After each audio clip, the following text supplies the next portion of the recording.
ಹರಿ ಓಂ ಗುರುಭ್ಯೋ ನಮಃ. ನಾನು ಪಂಡಿತ್ ಡಾಕ್ಟರ್ ಜೆ ವಿಜಯ್. ಈ ಬಾರಿ ಯುಗಾದಿ ಹಬ್ಬದ ಆಚರಣೆ ಬಗ್ಗೆ ತಿಳಿಸ್ಕೊಡಲು ಬಂದಿದ್ದೇನೆ. ಈ ಬಾರಿ ಸ್ವಲ್ಪ ಮಟ್ಟಿಗೆ ಗೊಂದಲ ಉಂಟಾಗಿದೆ ಅಂತ ಹಲವಾರು ಜನ ನನಗೆ ವಿಷಯ ತಿಳಿಸ್ತಾ ಇದ್ದರು. ಆ ಗೊಂದಲ ನಿವಾರಣೆಯನ್ನು ಮಾಡೋಣ ಅಂತ ಬಂದಿದ್ದೇನೆ. ಈ ಬಾರಿ ಯುಗಾದಿ ಹಬ್ಬ ಅಂದರೆ ಶ್ರೀ ಪರಾಭವನಾಮ ಸಂವತ್ಸರದ ಆಚರಣೆ ಬಗ್ಗೆ ಹೇಳ್ತಾ ಇದ್ದೇನೆ.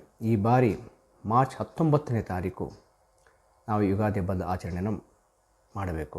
ಆದರೆ ಅಂದೇ ಅಮಾವಾಸ್ಯೆ ತಿಥಿಯು ಕೂಡ ಇರ್ತದೆ. ಬೆಂಗಳೂರಿನ ಕಾಲಮಾನದ ಪ್ರಕಾರವಾಗಿ ಬೆಳಿಗ್ಗೆ 6:27 ಸೂರ್ಯೋದಯ ಆಗುತ್ತದೆ.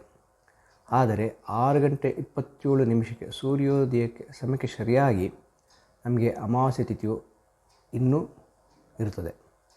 ಅಮಾವಾಸ್ಯೆ ತಿಥಿಯು ಅಂದು ಮುಗಿಯುವುದು ಬೆಳಿಗ್ಗೆ 6:55. 6:55 ನಂತರ ಅಂದರೆ ಮಾರ್ಚ್ 19 ಗುರುವಾರ 6:55 ನಂತರ ಪಾಡ್ಯಮಿ ತಿಥಿ ಬೀಳುತ್ತದೆ. ಅಂದು ನಾವು 6:55 ಯುಗಾದಿ ಆಚರಣೆಯನ್ನು ಮಾಡಬೇಕು. ಅಂದರೆ ಶ್ರೀ ಪರಾಭವನಾಮ ಸಂವತ್ಸರದ ಯುಗಾದಿ ಆಚರಣೆಯನ್ನು ನಾವು ಮಾರ್ಚ್ 19ನೇ ತಾರೀಕು ಗುರುವಾರ ಬೆಳಿಗ್ಗೆ 6:55 ನಂತರ ಆಚರಣೆಯನ್ನು ಮಾಡಬೇಕು. ಬೆಂಗಳೂರಿನ ಕಾಲಮಾನದ ಪ್ರಕಾರ ನಾನು ಆಗಲೇ ಹೇಳಿದಂತೆ 6:27 ಸೂರ್ಯೋದಯ ಆಗುತ್ತದೆ. ಸೂರ್ಯೋದಯದ ನಂತರ 6:55 ನಂತರ ನಾವು ಯುಗಾದಿ ಹಬ್ಬದ ಆಚರಣೆಯನ್ನು ಮಾಡಬೇಕು. ಇನ್ನು ಆಚರಣೆ ಬಗ್ಗೆ ಹೇಳಬೇಕಾದ್ರೆ ಮೊದಲೆಲ್ಲ ಮುಂಚಿತವಾಗಿ ಮಾವಿನ ತೋರಣವನ್ನು ಕಟ್ಟೋದಾಗಲಿ, ಬೇವಿನ ತೋರಣ ಕಟ್ಟೋದಾಗಲಿ ಅದೆಲ್ಲ ಮಾಡದೇ ಇರೋದು ಒಳಿತು. ಅಮಾವಾಸ್ಯೆಯ ತಿಥಿಯ ಕಳೆದ ನಂತರ ಅಂದರೆ ಬೆಳಿಗ್ಗೆ 6:55 ನಂತರ ನಾವು ನಮ್ಮ ಮನೆಯ ಬಾಗಿಲಿಗೆ ಹೊಸದಾದ ಮಾವಿನ ತೋರಣವನ್ನು ಕಟ್ಟಿ, ಬೇವಿನ ಸೊಪ್ಪನ್ನು ಕಟ್ಟಿ, ದೇವರ ಮನೆ ಶೃಂಗಾರವನ್ನು ಮಾಡಿ, ಕಳಶ ಸ್ಥಾಪನೆಯನ್ನು ಮಾಡಿ, ಪಂಚಾಂಗವನ್ನು ಇಟ್ಟು ಪೂಜೆಯನ್ನು ಮಾಡಿದರೆ ಅದರ ಫಲವನ್ನು ನಾವು ಪಡೆಯಬಹುದು. ಇನ್ನು ಯುಗಾದಿ ಹಬ್ಬದ ಸೂಕ್ತವಾದ ಸಮಯ ಅಂದರೆ ಪೂಜೆ ಮಾಡಲು ಸೂಕ್ತವಾದ ಸಮಯ ಬೆಳಿಗ್ಗೆ 8 ಗಂಟೆಯಿಂದ 9:30 ಒಳಗೆ. ಈ ಸಮಯದಲ್ಲಿ ನಾವು ಯುಗಾದಿ ಹಬ್ಬದ ಪೂಜೆಯನ್ನು ಮಾಡಿದರೆ ನಾವು ಶುಭ ಫಲವನ್ನು ಪಡೆಯಬಹುದು.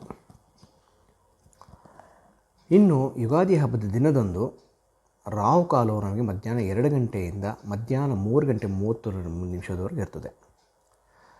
8 ಗಂಟೆಯಿಂದ 9:30 ಪೂಜೆಯನ್ನು ಮಾಡಿದರೆ ಶುಭ ಫಲವನ್ನು ಪಡೆಯಬಹುದು. ಅದರ ನಂತರ ಅಂದರೆ ರಾಹುಕಾಲದ ಮುಂಚಿತವಾಗಿ ಮಾಡಿದರೂ ತೊಂದರೆ ಏನಿಲ್ಲ. ಆದರೆ ಸೂಕ್ತವಾದ ಸಮಯ ಬೆಳಿಗ್ಗೆ 8 ಗಂಟೆಯಿಂದ 9:30 ಒಳಗಾಗಿ.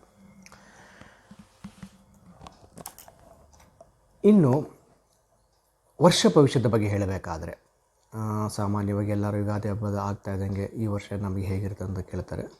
ಆ ವಿಷಯವನ್ನು ನಾವು ಹೇಳಬೇಕಾದರೆ, ಯಾವುದೇ ವರ್ಷ ಭವಿಷ್ಯನ ನಾವು ಹೇಳಬೇಕಾದರೆ ಗ್ರಹಗಳ ಗೋಚಾರವನ್ನು ತಿಳಿದುಕೊಂಡು ಗ್ರಹಗಳ ಗೋಚಾರದ ನಂತರ ಅಂದರೆ ಗ್ರಹಗಳ ಗೋಚಾರದ ಮೇಲೆ ನಾವು ವರ್ಷ ಭವಿಷ್ಯನ ಹೇಳುತ್ತೇವೆ.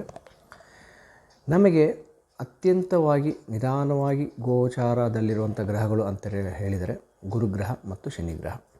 ಗುರುಗ್ರಹವು ಸುಮಾರಾಗಿ 14 ತಿಂಗಳಿಂದ 16 ತಿಂಗಳವರೆಗೂ ಒಂದೇ ರಾಶಿಯಲ್ಲಿರುತ್ತಾರೆ.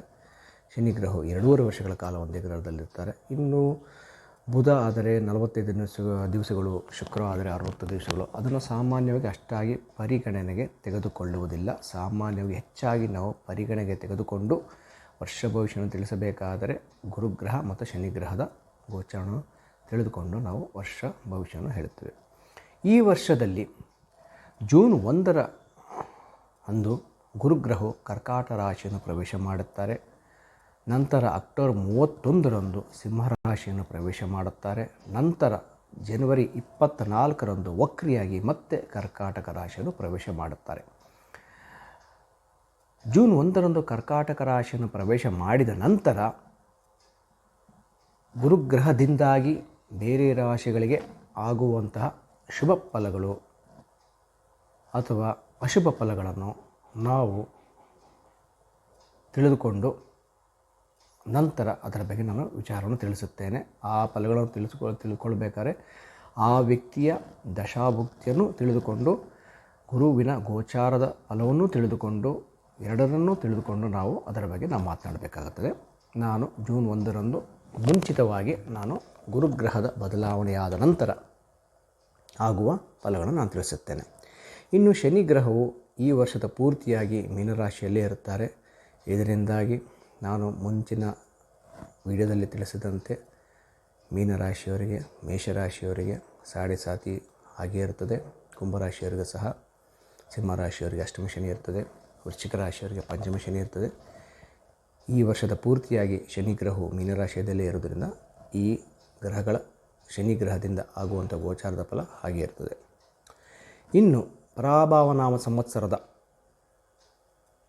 ಗ್ರಹಗಳ ಅಧಿಪತಿಗಳನ್ನು ತಿಳಿಸಿಕೊಳ್ಳಬೇಕಾದ್ರೆ, ಗುರು ಗ್ರಹವು ರಾಜನಾಗಿರುತ್ತಾನೆ, ಕುಜನು ಮಂತ್ರಿಯಾಗಿರುತ್ತಾನೆ, ಚಂದ್ರನು ಸೇನಾಧಿಪತಿಯಾಗಿರುತ್ತಾನೆ, ಶುಕ್ರನು ಸಸ್ಯಾಧಿಪತಿಯಾಗಿರ್ತಾನೆ. ಈ ರೀತಿಯಾಗಿ ನಾವು ಪರಾಭವನಾಮ ಸಂವತ್ಸರದ ಗ್ರಹಗಳ ಅಧಿಪತಿಗಳನ್ನು ನಾವು ಹೇಳ್ಬೋದು.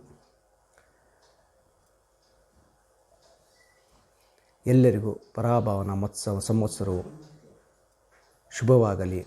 ಇದರಿಂದಾಗಿ ಈ ಪರಾಭವನಾಮ ಸಂವತ್ಸರದಲ್ಲಿ ಎಲ್ಲರಿಗೂ ಒಳಿತಾಗಲಿ, ದೇಶವು ಅಭಿವೃದ್ಧಿಯಾಗಲಿ, ಎಲ್ಲರಿಗೂ ಶುಭವಾಗಲಿ. ನಮಸ್ಕಾರ.